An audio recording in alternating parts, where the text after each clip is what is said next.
First నువ్వు ఆడతావు నేను ఆడాలా? నువ్వే ఆడు.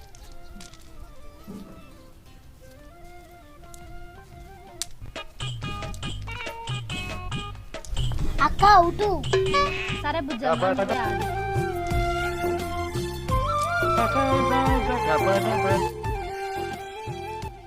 అవుట్ బుజ్జమ్మ. అమ్మ శివ నువ్వు ఏడున్నావా? మేము ఊరంతా దొరకదు, ఇంటికి రమ్మండి పో. ఈ ఆట కింద వాడదు, ఈ ఆట మీద పడి మా అమ్మ కూల్లో కూలేయమన్నది, నేను పోతున్నా అమ్మ. ఈమె ఆటల మధ్యలో పోతుందంటే నేను ఆటనే ఆడకపోదు. అమ్ములు ఉందో ఇంటికి పోతా.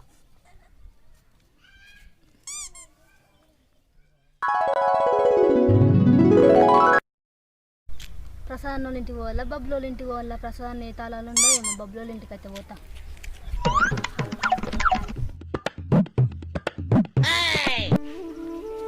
బబ్లు, ఓ బబ్లు, బబ్లు ఉన్నవా?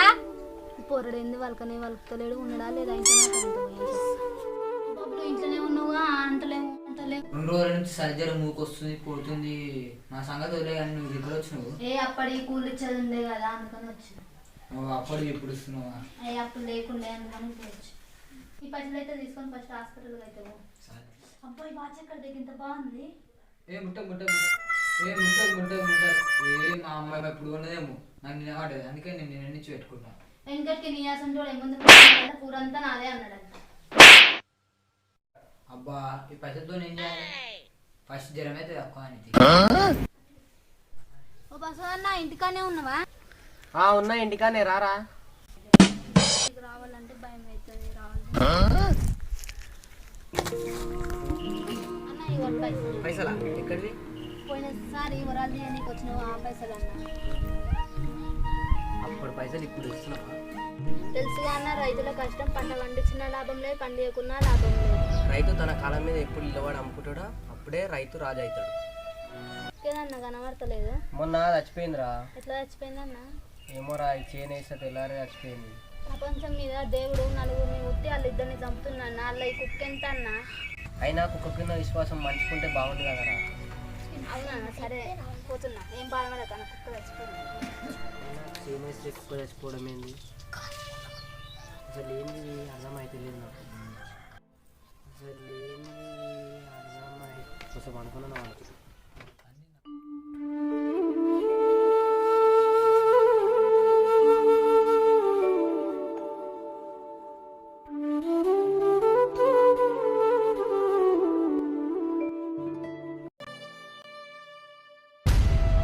అసలు ఏదో జరుగుతుంది, ఏదో జరుగుతుంది, అర్థం కావడం.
నువ్వు అసలు జరిగినాక తీదా వెంటనే వెళ్ళి శివానికి బాబుకి చెప్పాలి రా విషయం.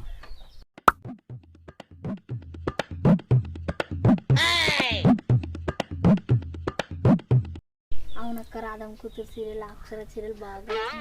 అవునే మస్తు ఉంటాయి ఆ సీరియల్. అయితే ఒక డజన్ తెచ్చుకొని మా ఇంట్లో పెట్టుకుంటాను. బాగుంది. అవును, ఏంటి ఇంకా చిత్తోళ్ళు డబల్ డోర్ ఫ్రిడ్జ్ కొన్నారంటే గానే. అవునక్క బాగుంది. శివాని ఎరా నీకు చెప్పాలి. శివాని నీకు ఒకటి గుర్తుకుందాం, మనం ఒక రోజు నిజంగా నీకు పోలే. నిదా మనం ఎప్పుడు పోయినాము? మనం ఒక రోజు గడపరాలి. నిదా ఏంది ఏం గడపరాలి? మనం ఆ రోజు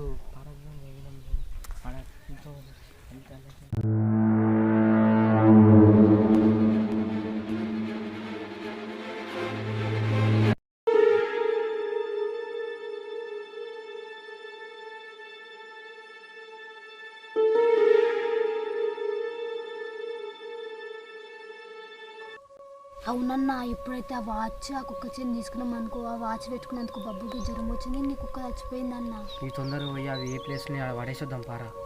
సరే అన్న. అన్న అంతకన్నా ముందు బబ్బులు చెప్పొద్దాం అన్న ఈ విషయం. సరే పారా. ఏంది ఇది అంటారు, గడపర్లు అంటారు, ఏంది అయినా నాకైతే తిట్టిన.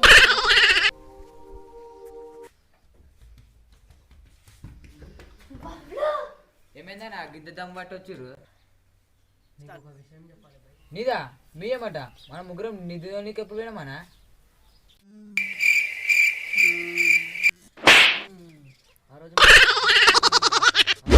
నాకు గుర్తుకు రావట్లేదు. ఆ రోజు నువ్వు నేను శివాని మనము నువ్వేమో నీకు పోలేమా?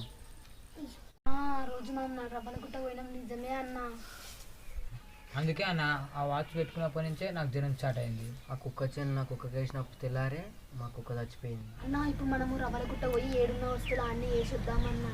అవునన్నా, మనం తెచ్చుకున్న వస్తువులు అని ఆడ పెట్టొద్దాంప. అవునన్న, ఈ విషయం నిజంగాని ఎవరు చెప్పారన్నా నీకు? రే అసలు ఇది అంతా మా నాయనమ్మ చెప్పిందిరా. ఫస్ట్ మా నాయనమ్మ దగ్గర పోయి అడుగుదాం పర్రా. ఒకసారి అయితే నాయనమ్మ దగ్గర పోయి అడుగుదంటా అన్న. బిడ్డ ఎండలేని తిట్టొచ్చిర్రు, మొక్కలన్నీ ఆరిపోయినాయి. తిట్టొచ్చిర్రు, తిన్నారా బిడ్డ? మీతో ఒక పని అని వచ్చింది. నాయనమ్మ మేము 6 నెలల కింద నువ్వు మాకు ఏమని చెప్పినవి? నాకు చింతల కింద ధనం ఉందని చెప్పావా? లంప బిందెలు ఉన్నాయని చెప్పిన. అవు బిడ్డ, మీరు ఇట్లా పోయి తవ్విన రాయండి, ముగ్గురు పోయి ఆడ పోయి తవ్వితే సింతడు ఉంటాడు, సింతడు చెల్లి ఉంటుంది. ఆడికేది గింత వస్తుంది వేసినా కానీ మిమ్మల్ని మాత్రం విడిచిపెట్టదు. కానీ ఆ ఎంబడే వస్తుంది. నాకున్న సింత చెల్లి విడిచిపెట్టదు మేము.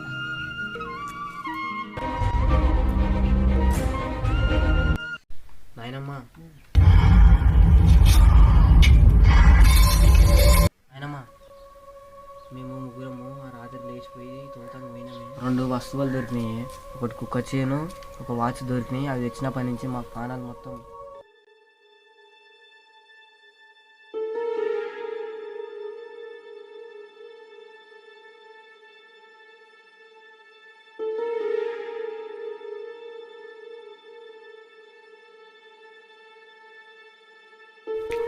అందుకే ఆ వాచ్ పెట్టుకుంటే ఆ పక్కన జ్వరం ఇప్పటిదాకా ఇడవలేదు. నా కుక్కగా చేనేసరికి నా కుక్క తెలవరు. పోతున్నామని చెప్తే నేను వద్దని అడ్డపడదు కదా. పోతున్నప్పుడు ఒక మాట నాతోటి అంటే నేను పోనీయకపోదు కదా, నేను అడ్డపడదు కదా. అందుకే నేను అంటారు పెద్దల మాట సజ్జి మూట అని అంటారు. అవునే నాయనమ్మ, ఇప్పుడు మాకు మార్గం ఏం లేదా ఆ విషయానికి? అడుగుకున్నా కానీ అని చెల్లె ఊకోదు.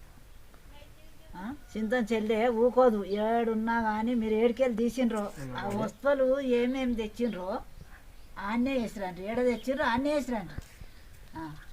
ఆడు ఊకున్నా చింతడు ఊకున్నా కానీ చింతం చెల్లె మాత్రం ఊకోదు. పడ్డారు, పెద్ద తప్పిది. ఇప్పుడు ఈ కథ అయిపోలేదా? మళ్ళీ మొదలైందా?